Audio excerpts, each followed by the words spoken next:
Resuming debate. Centre. Thank you, Madam Speaker, and I'll be sharing my time with the member for Kildona, St. Paul. Madam Chair, tonight we have heard in detail about Operation UNIFIER in support of our ally Ukraine. However, in my limited time, I'd like to provide an historical and geopolitical context as to how this effort is the hard military front line of a global hybrid war against liberal democracy launched by President Putin. Over 25 years ago, the Soviet totalitarian empire collapsed, and leading political thinkers declared liberal democracy and free markets had won the Cold War. They pronounced the end of history and a great peace dividend to come. Meanwhile, in East Germany, KGB officer Vladimir Putin watched the collapse of the Berlin Wall and the expulsion of Soviet Army and KGB bases from East Germany and the Warsaw Pact countries with personal fury. Later, President Putin called the collapse of the Soviet Union the greatest calamity of the 20th century, not the Holocaust, nor the Holodomor, nor the two world wars which cost 100 million lives. Inside the KGB mind of Putin, World War II was a great victory, with the Kremlin's armies stationed on East German borders less than 600 kilometers from France.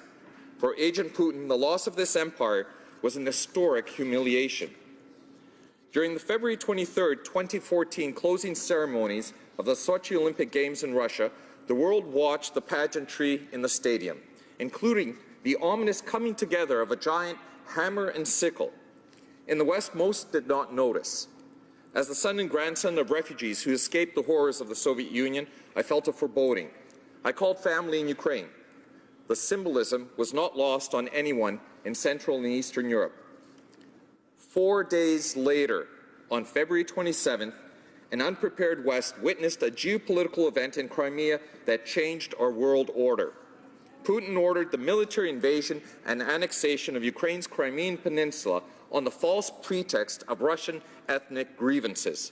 This had not been seen in Europe since the 1930s and Sudetenland.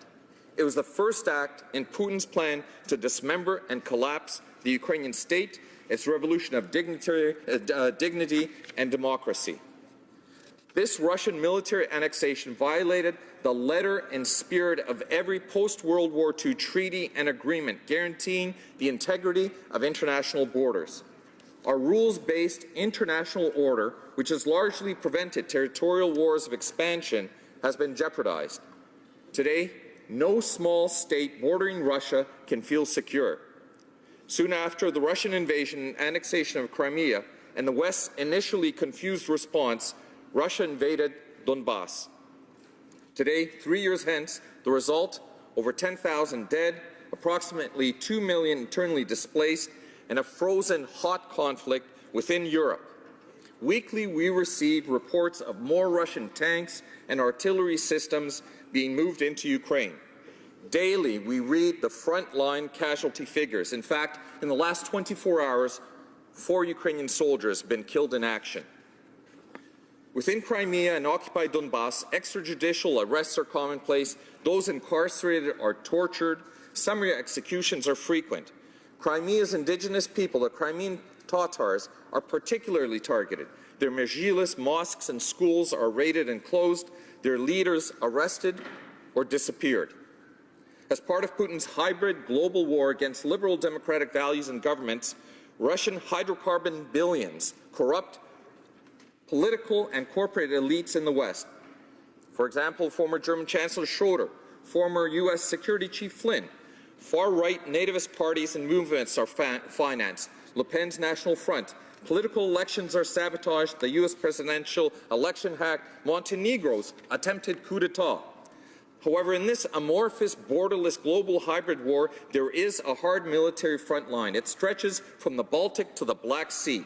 With our U.S., British, and German allies, we've placed soldiers on Russian borders with the Baltic states and Poland. In the Black Sea, we've placed a frigate and deployed Air Force personnel to train with Romania's Air Force. On this hard military front line, there's an active regional war in Donbas. There, the Kremlin is testing the resolve of the democratic West. Will the West sacrifice Ukraine in the hope of satisfying Russian revanchist neo-imperialism in the manner Czechoslovakia was sacrificed by the West after the invasion of Sudetenland? Canada has made clear that there will be no appeasement. While we diplomatically engage Russia, sanctions will continue, and Canadian military will continue to deploy in Ukraine to help train and equip the Ukrainians as they head to the front lines. With Operation Unifier, we stand shoulder to shoulder with our ally Ukraine in the face of Russia's war against Ukraine, and we are containing Putin's revanchist. I'm sorry, the time is up. I'm sorry, the time is up, and maybe the member would be able to finish with questions and answers. Questions and comments. The member for Thornhill.